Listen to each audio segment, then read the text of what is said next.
Warning, incoming game over. Warning, incoming game over.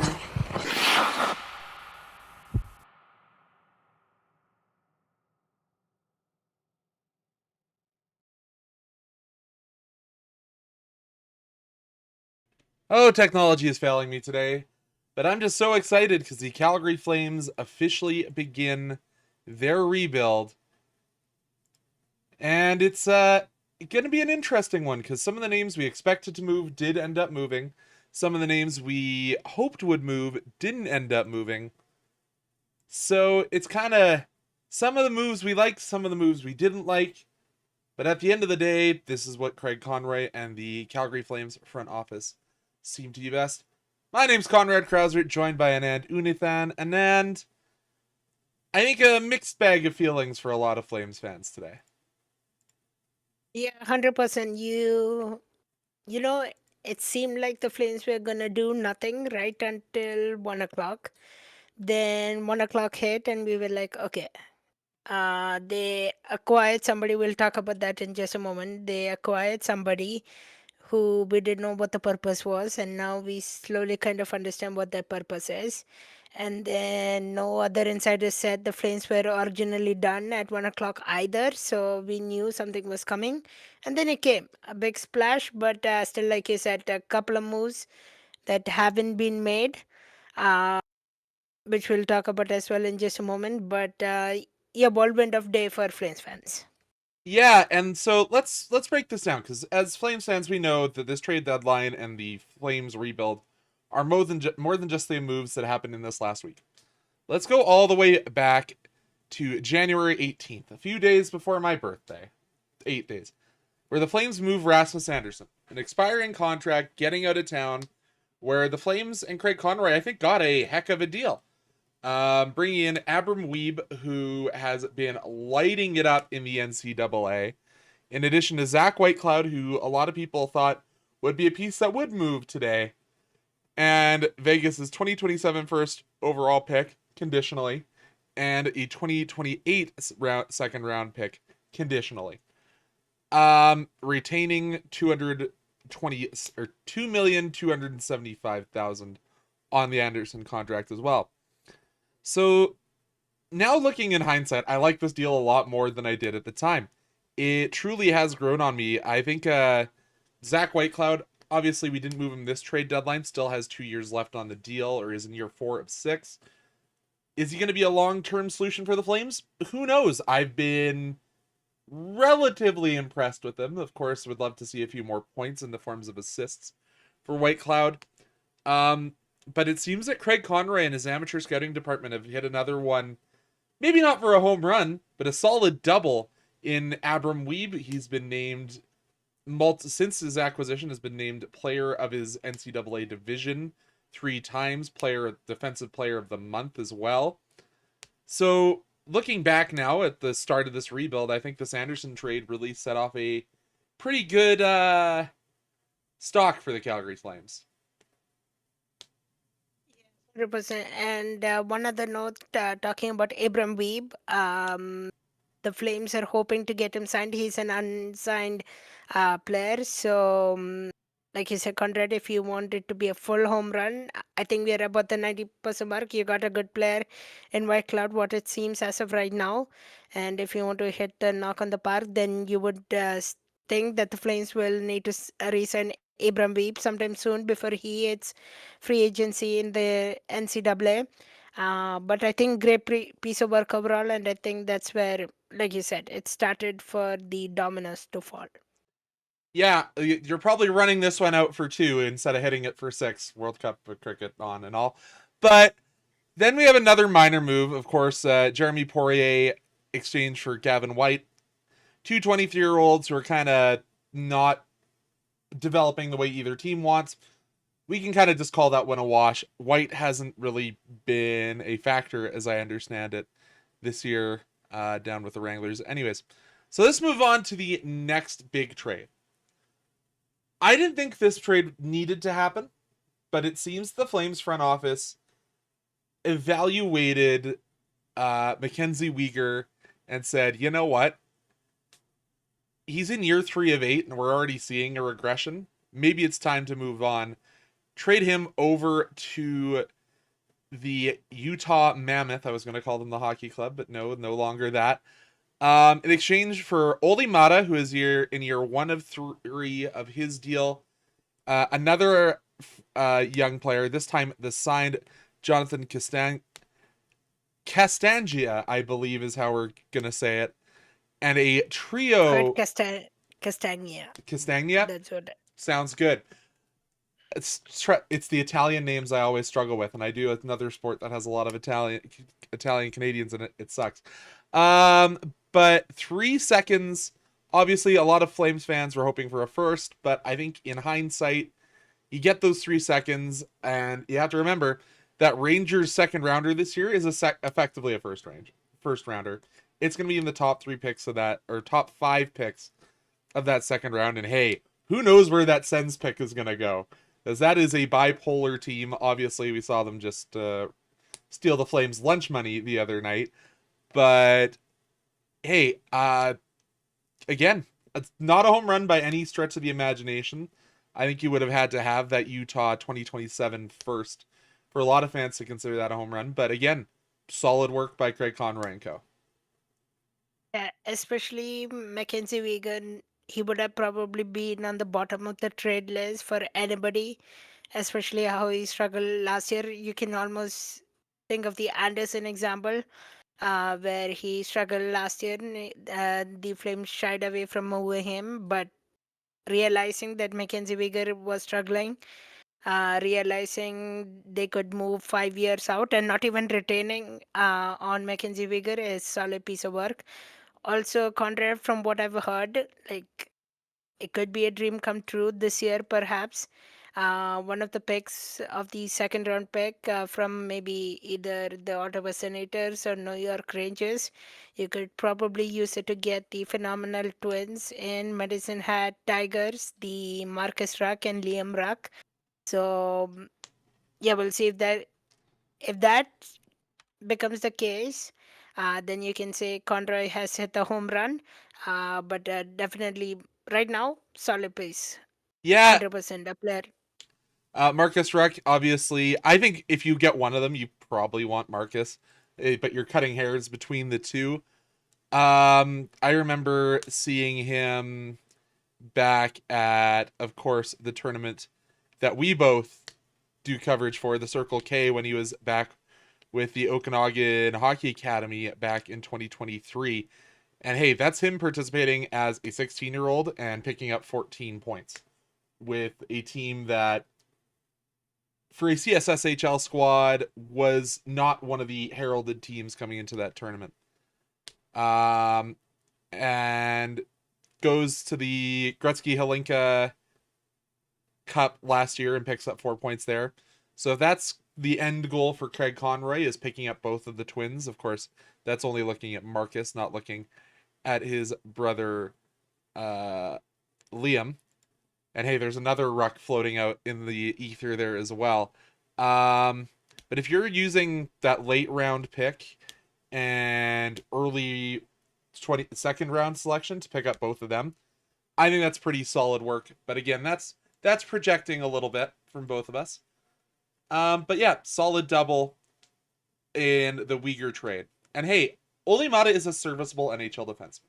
Is he anything to write home about? And on most playoff-bound teams, is he probably a second or third pairing guy? Yes. But for a team that is going to struggle, and boy howdy are they going to struggle for the rest of this season, let alone next year, Oli Mata is going to eat some minutes for you. He had a good Olympic break, and he's going to be distinctly okay for the rest of this year. Hey, and like, let's be real, Mackenzie Weegar's plus minus being the terrible stat that it is, was not good.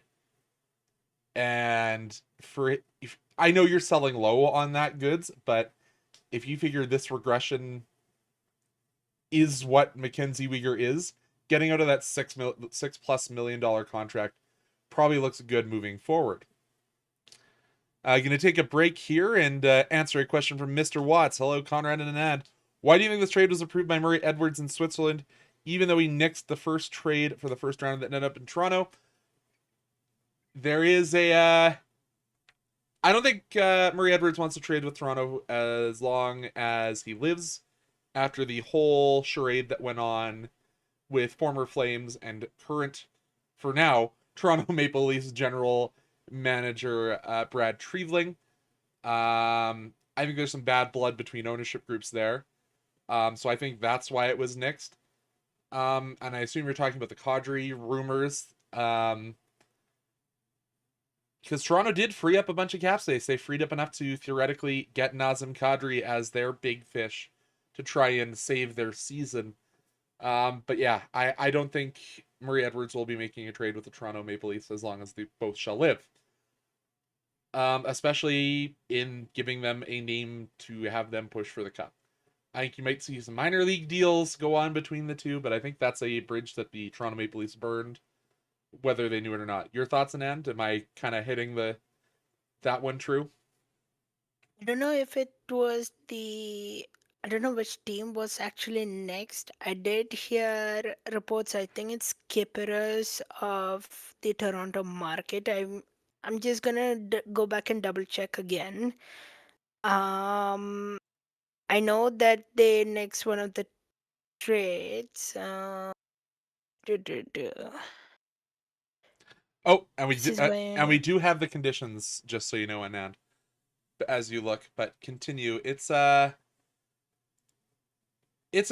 interesting deal. Because as much as we want to say, oh, the Colorado trade that was rumored earlier this week. Okay, the Colorado include. I don't think I actually heard that one.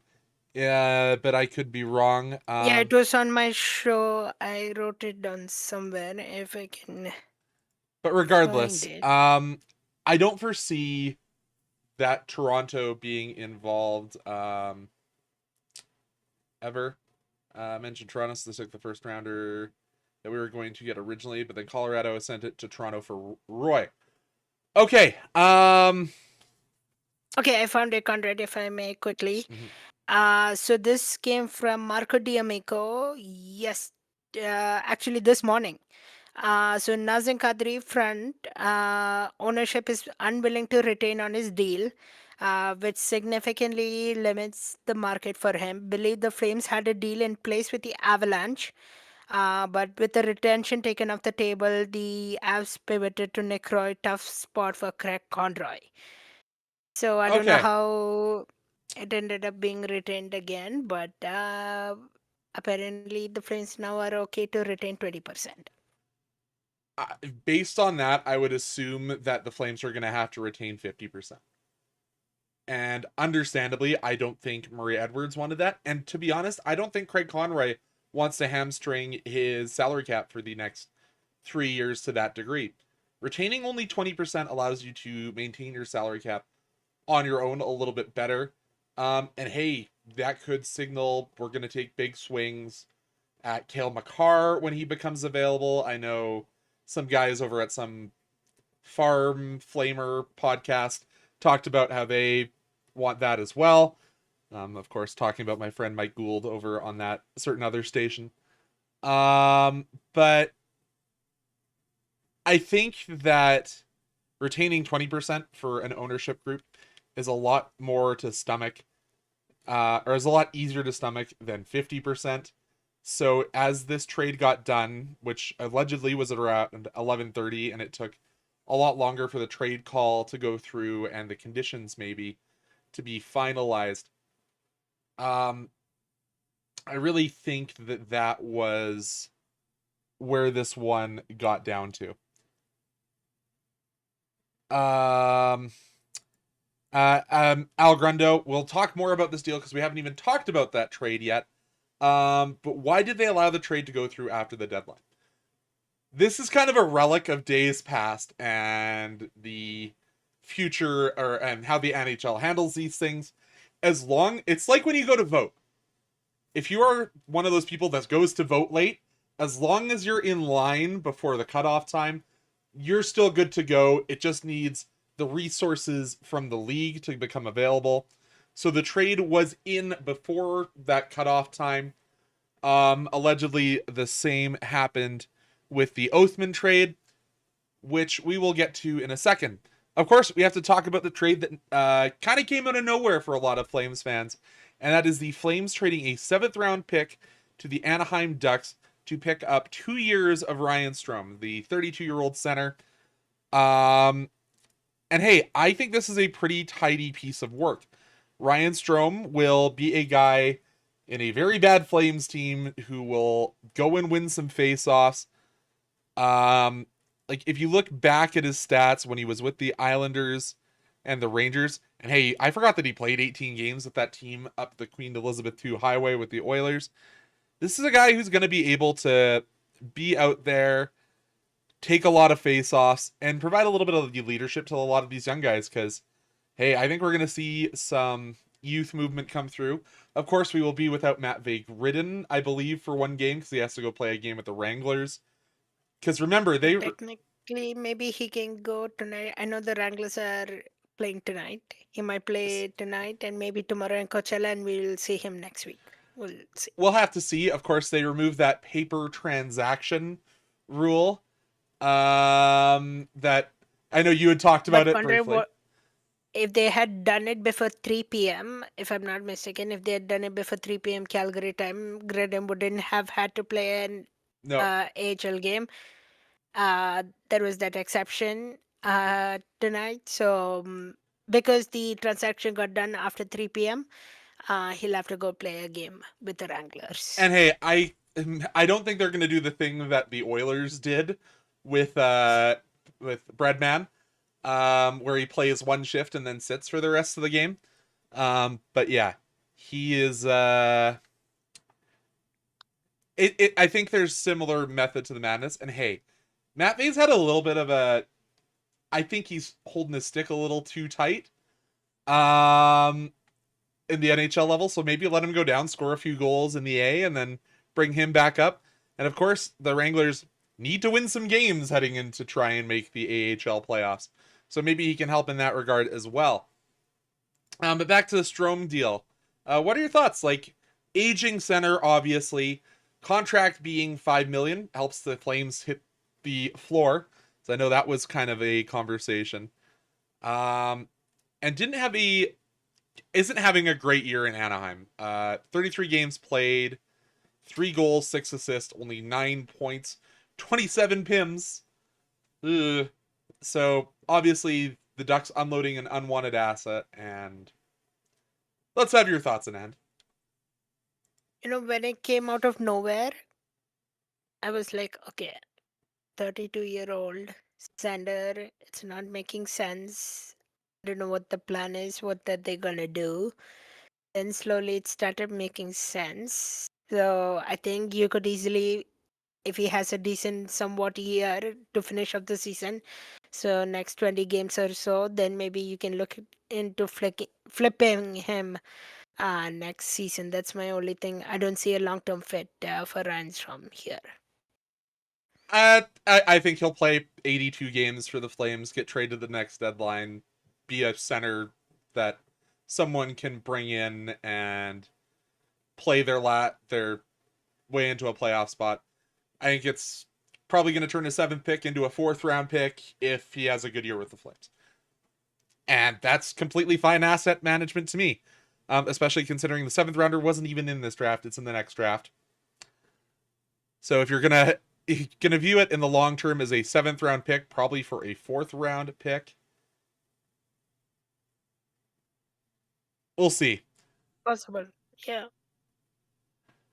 We then talk about a trade that I think is a little bit interesting. In the fact that a lot of these players that got flipped for each other have a fairly similar story to each other. Really good draft year. Their draft plus, or in the case of Oathman, Brennan Oathman, in his draft plus 1 year, kind of struggled a little bit. Or no, struggled a bit the year after his draft. There we go. And has continued to struggle. And as my friend Mike Gould said, is kind of a reclamation project. And how much of that is the Rangers can't develop a prospect to save their lives with the Rochester Americans? We'll have to see if he can come play with the Flames / Wranglers. I think he will be seeing a lot of playing time with the Flames this year. I think he'll probably build in with Pospisil, or fill in with Pospisil on that fourth line. And Jacob Battaglia, who has been struggling since he got drafted. Obviously not in the Flames system. He is still out in the O.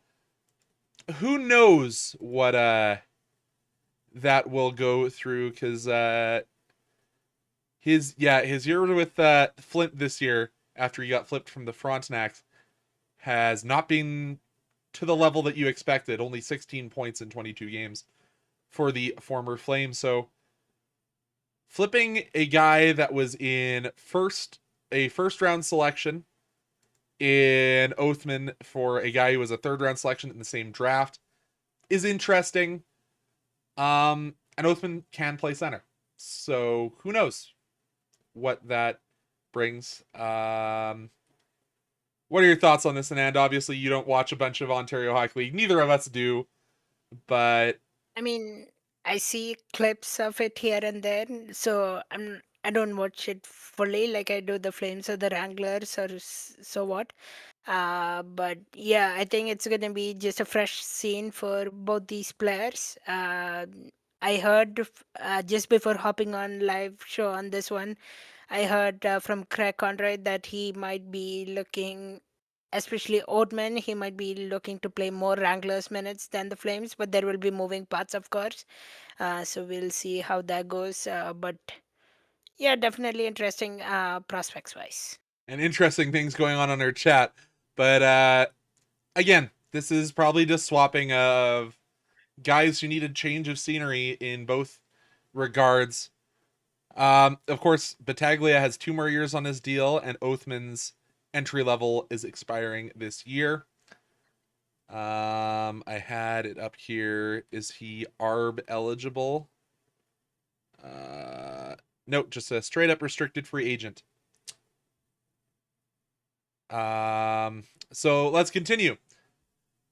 On to the big trade of the day, where Nazem Kadri, who has been very verbally unhappy and completely waived his no trade, decides to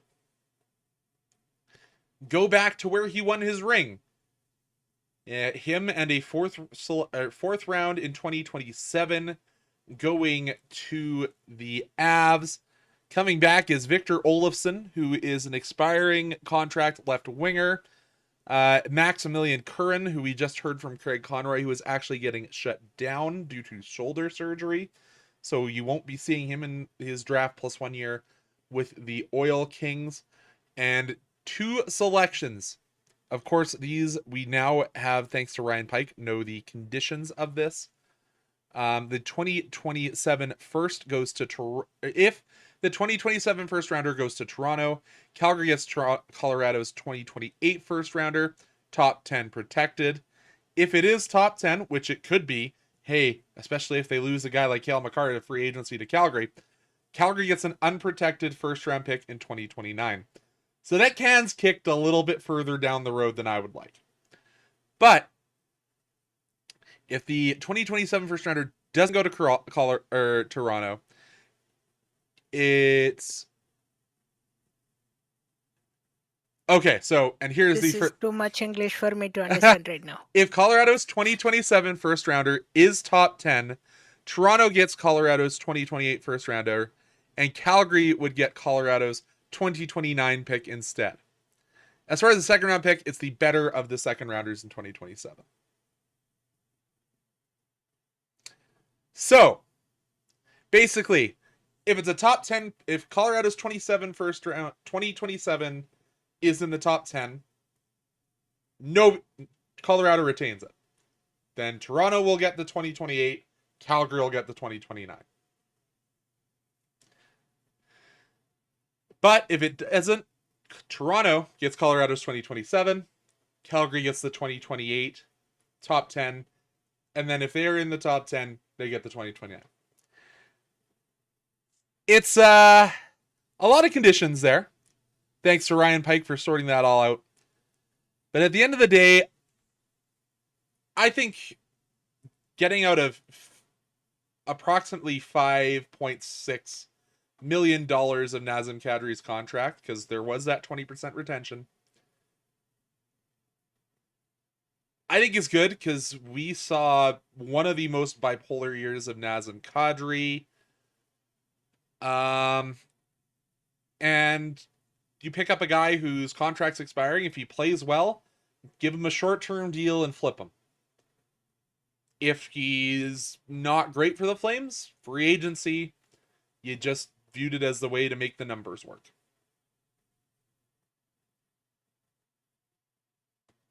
Great. Of course, I think there's going to be a lot of people, myself included, my dad really included, sad that Nazem Kadri is going with 3 years left on his contract. And it is a little bit troubling that you're gonna not have one of your 3 retention spots for the next 2 seasons. However, you have to remember that the Flames are getting both of their other retentions back, with Rasmus Anderson's contract ending at the end of the season, as well as the Jacob Markstrom contract ending at the end of this year. So you are going to still have 2 retention spots moving forward. And hey, I know you can't do the double flip at the deadline anymore, but I think if the Flames are a little bit more proactive with how the Flames look to be in the next 2 seasons, you can maybe weaponize some of that and retain on deals that maybe you do a little bit earlier in the season to allow that double retention.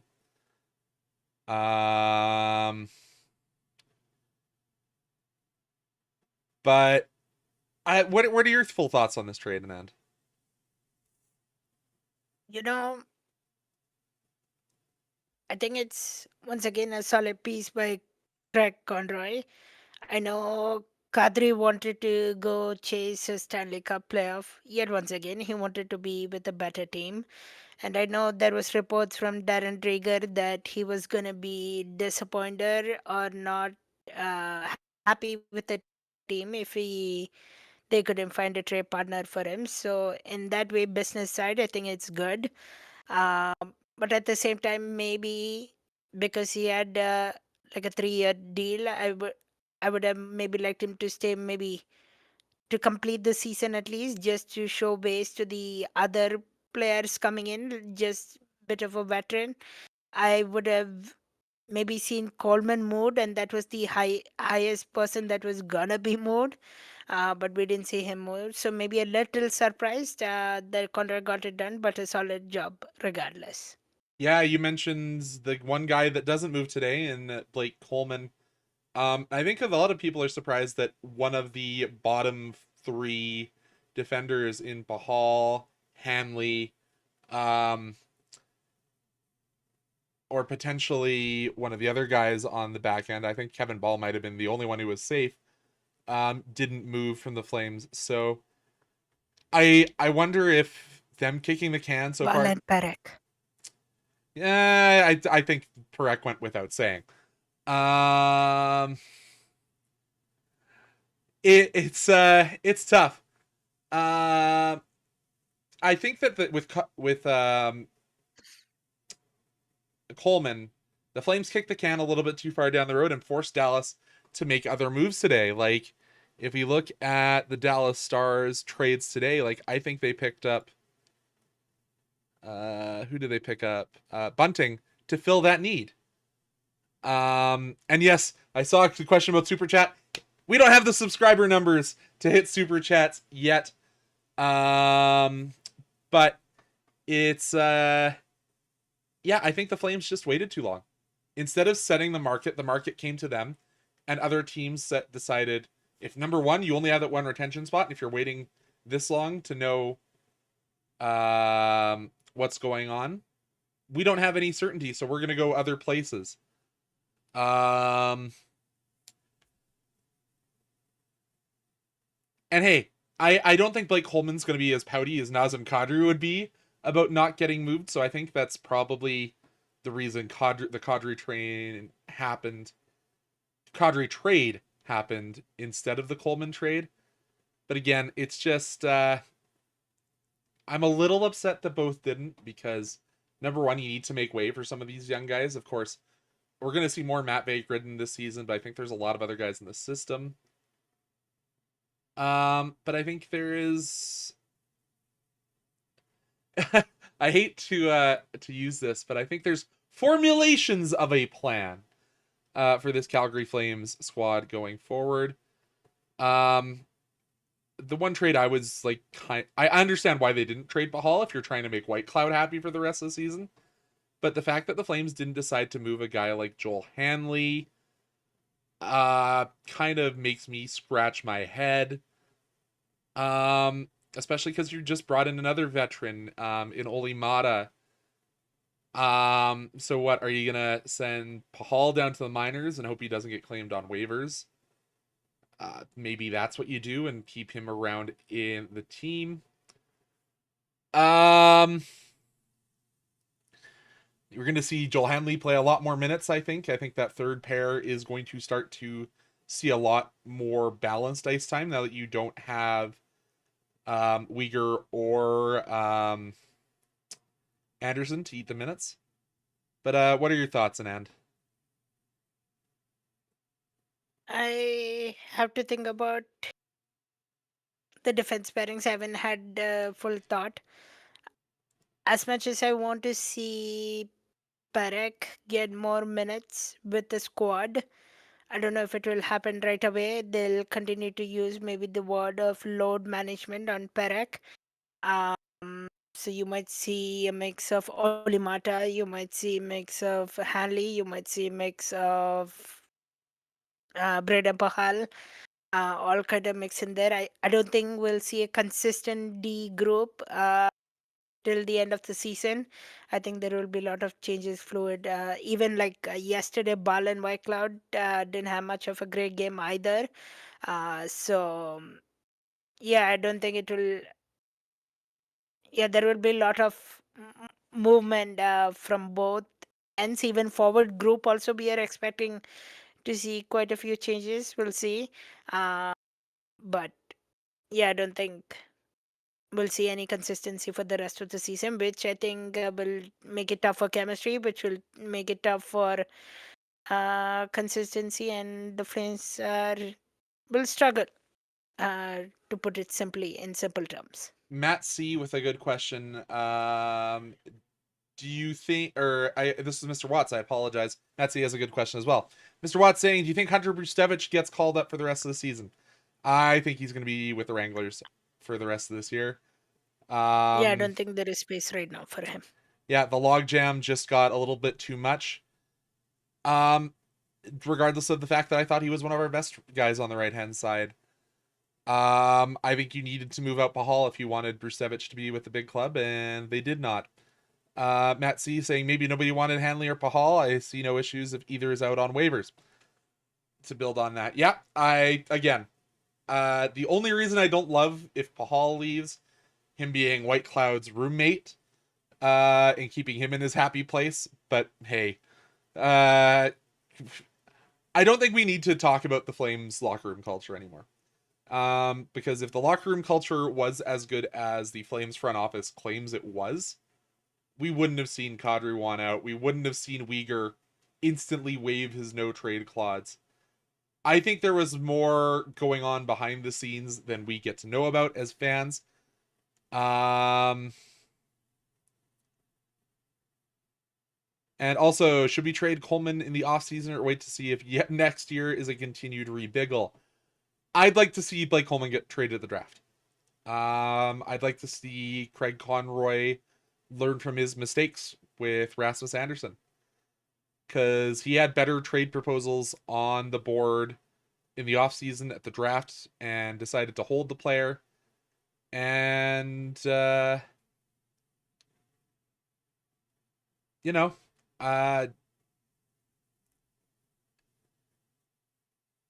with Craig Conrad being a first time GM and not necessarily having the most successful or best front office staff ahead of him, it's been a learning experience for him, I think, and I think he probably has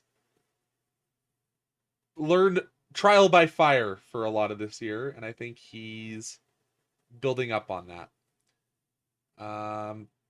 Have anything to add? Oh, as I throw to you just as you're about to sneeze. That's professional broadcasting for you there. What are your thoughts, Anand, on the job that Craig Conrad did today? You know, I think I'll use this word again, solid effort again. Overall, considering Mackenzie Beeger, who we think was going to be part of the so-called leadership group, he was going to be our future captain material. Of course, he regressed this season. He was struggling, whether it was his Hockey Canada inspirations or whether it was his aim to be the next captain or wanting to take all the kids up on his arm. So Oh, in that case, moving him out was a decent idea. When it comes to Nazim Kadri, I know he wanted to as well go chase a Stanley Cup, so you got that done. Um, just maybe if they could have maybe worked in a Coleman trade as well, and maybe one of the defensemen down low, like we just said right now, it would have made much easier. But I give him between an A for all the trades or the work he has done so far, and he moved out three important the above the age limits. He moved out Rasmus Anderson, he moved out Mackenzie Weegar, and Nazim Kadri, and this shows that the Flames are now willing to so call it a rebuild than a rebiggle, which I know many Flames fans, including you and I, Conrad, want to see. So I think that's good in many ways. yeah, and I know there's a lot of talk about the roles of the front office in this team. And for those of you who haven't seen, there's a lot of changes going on in the behind the scenes part of the Calgary Flames. I believe it was Salim Valji who talked about the fact that Lawrence DeCiccio. I'm just gonna use his last name, Mr. DeCiccio, the former CEO of the Flames. Lorenzo Di Sisio. You got it, Anand. Lorenzo DeCiccio has been let go. I also know the Flames are without a COO in addition to their CEO.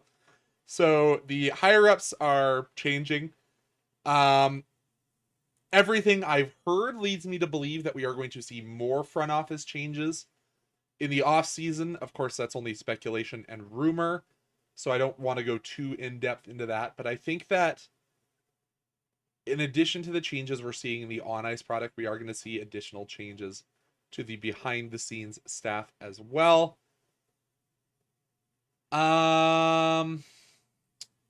Anything else in the chat here other than a couple of people settling beef from other channels in our chat? I appreciate the beef being settled.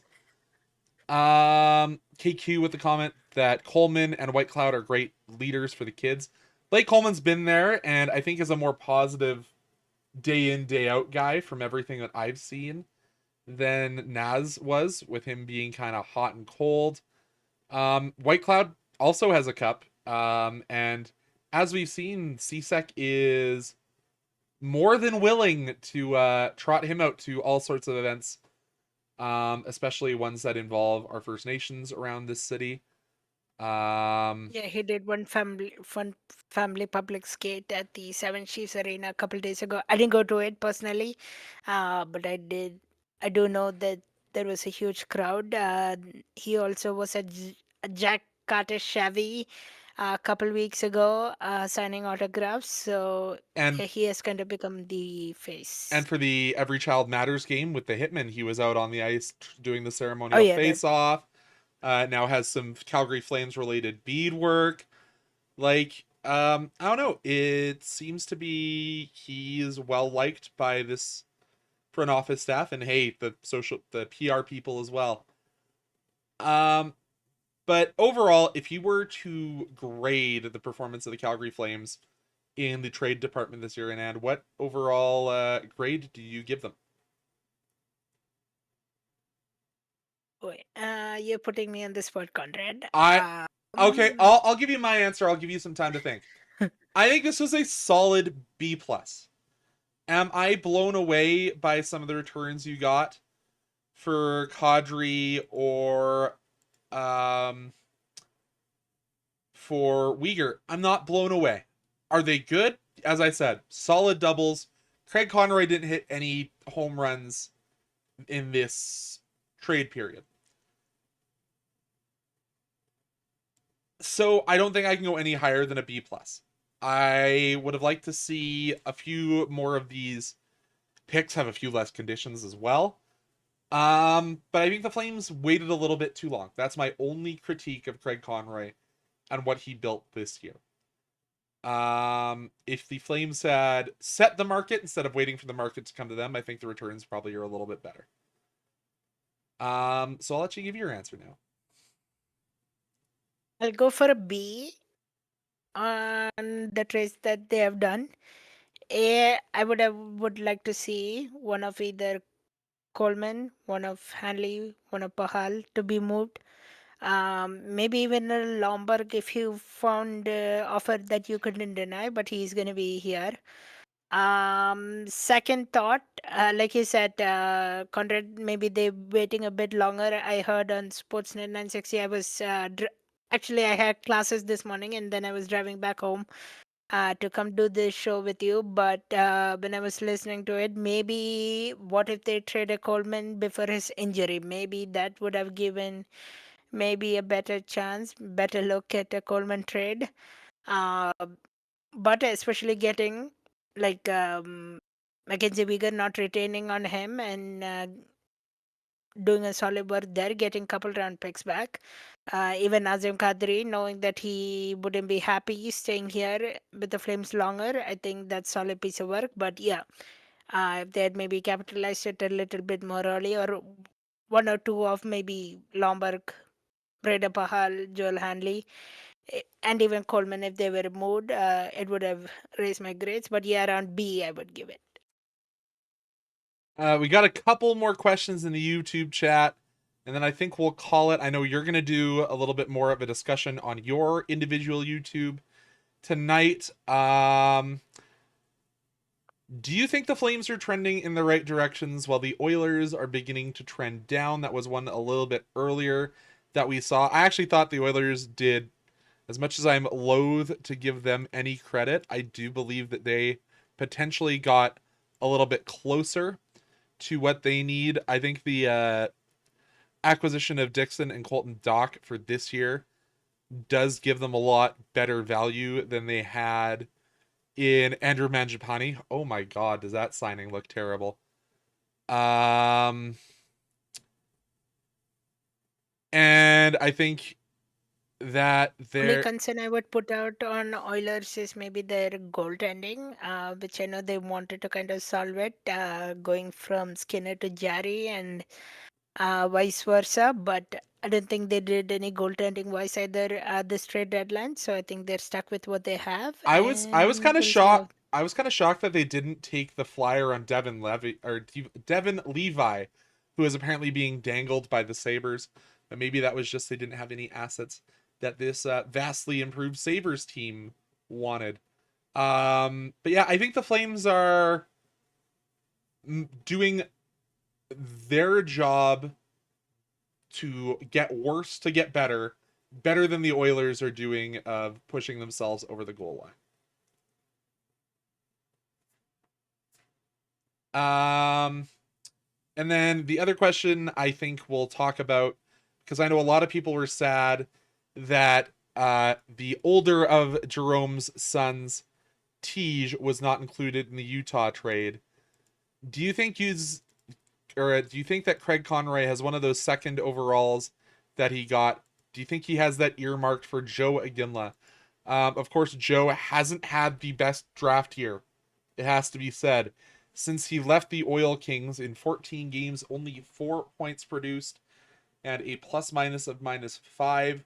The Vancouver Giants squad that is struggling. Let's just say that. What are your thoughts with that? Do you think that's something that Craig has in mind? It's tough to have a gauge on that. I know there is the name plate attached, the Igenla part, but at the same time, I think he should maybe look for the best player available on the board compared to just looking at the nameplate, because you want the Flames to get better, and the way you get better is choosing the best player available. But if Igenla is the only one that's a standout, then you take it for it, but don't take it for just the, oh, hey, your dad played for the Flames, your dad was a legend for the Flames. Don't pick it for that case. But like even now, with the, if we, let's say we want to end up winning the lottery pick once again, choose the best player available on the board, then look at after possessions or something. Unless you're somehow gonna lose it and get to draft number 3 and you don't want to pick a right-handed defenseman, and then you go and pick Battaglia, who is jumping up draft boards. No, it's not Battaglia. I have Battaglia on my brain because we traded him away. Who's the kid that's playing out in the O who had a dad playing in NHL?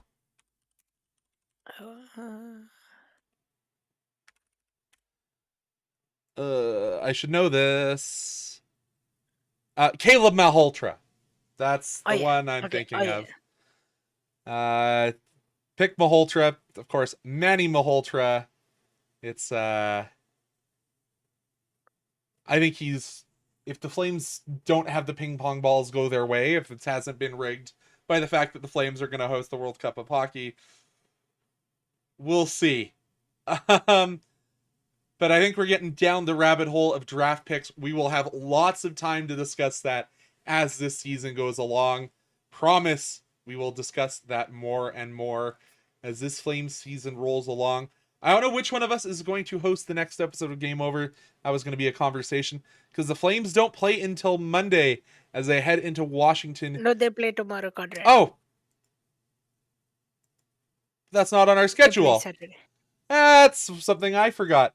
I don't know who's going to host that. It's going to be the last game of Blasty, the last game of the right, homestand. The Blasty week. Correctly.